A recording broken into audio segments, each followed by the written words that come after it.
I'm doing great, thanks. Feels great, baby. How about them Niners? Woo! Let's go.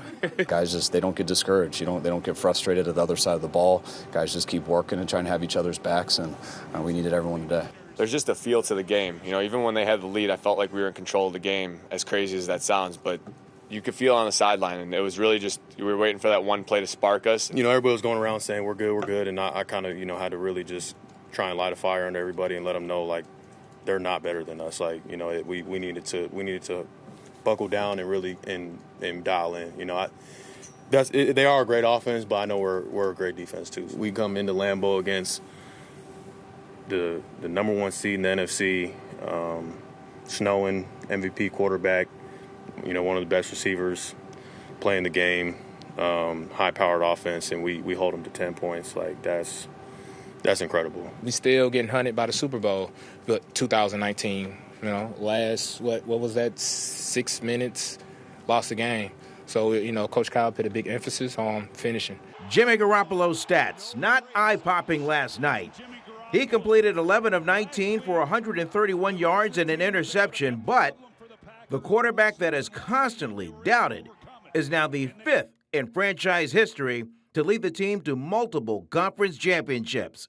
He joins John Brody, Joe Montana, Steve Young, and Colin Kaepernick. Jimmy G, you can't say enough about that guy. The that he takes, excuse my language, we just can consistently people try to pull him down, and all he does is try to deliver, and he leads this team. Yeah, he's the sense of calm in the huddle. He's the sense of calm in the storm, and he allows us to play football at a high level. I'll be honest with you.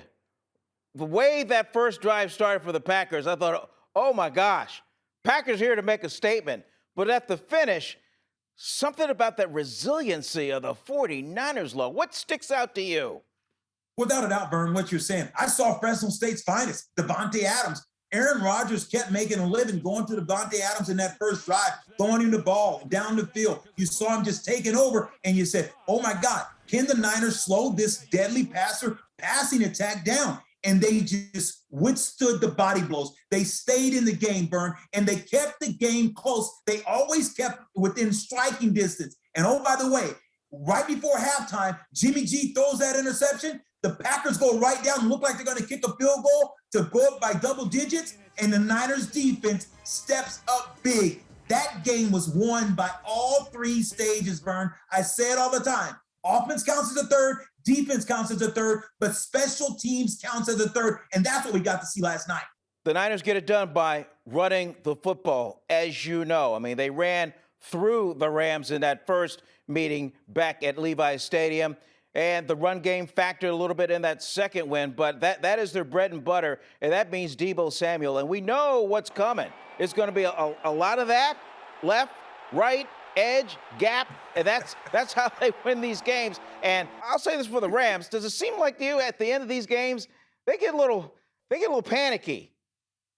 Vern, you absolutely hit the nail right on the head. When you watch the Rams, if they're front runners, they're a team that play well from in front. When the game's on the line, you see Stafford at times he struggles, especially when he has people around his feet and guys are hitting him. And you look at the Rams, the Niners are the team that's not going to blink. You saw today, and I love this guy. I love Tampa Bay, love the coaching staff there. But you saw Todd Bowles playing cover zero. You don't have any timeouts. You don't play cover zero at the end of the game. You put a guy in the face, and you don't let Cooper Kupp run down and try to play man-to-man. All you got to do is tackle him every 10 yards and let the clock keep running. I thought that was a risky play. They gambled, and it didn't pay off. I would have tried to push that game to overtime. But, yes, the Rams have shown vulnerability, especially in the end of the games. And the San Francisco 49ers have been capitalizing on teams that make mistakes late in games to win ball games. I know that Shanahan and his group, they'll try and figure out some things and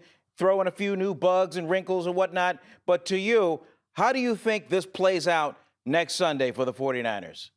Well, it's simple to me, Vern. If it ain't broke, don't fix it. You know the old saying, the San Francisco 49ers need to come up and they got to play physical. They understand the Rams are going to try to run the ball. You see, that's what the Rams understand. You have to run the ball in the National Football League. You cannot just play basketball in the grass and think you can beat the San Francisco 49ers. You got to have some sort of a running game, and you saw that today with the Rams being able to run the ball. The Niners have to be patient and do what they're going to do. I wouldn't change the game plan. Debo is the X factor that you can't account for. He's physical. The line up front, they're creating opportunity for him to run the ball, and you got to hit Jimmy G. Jimmy G's got to continue to throw the ball like he is, efficient. Kittle was big, getting in the middle of the field. They don't need to change anything. You understand who you are. The Rams know who the Niners are, and the Niners know who the Rams are. This is going to be who wants this the most and who's going to make the least amount of mistakes. And oh, by the way, special teams is going to be big too. I cannot wait to see how this thing unfolds.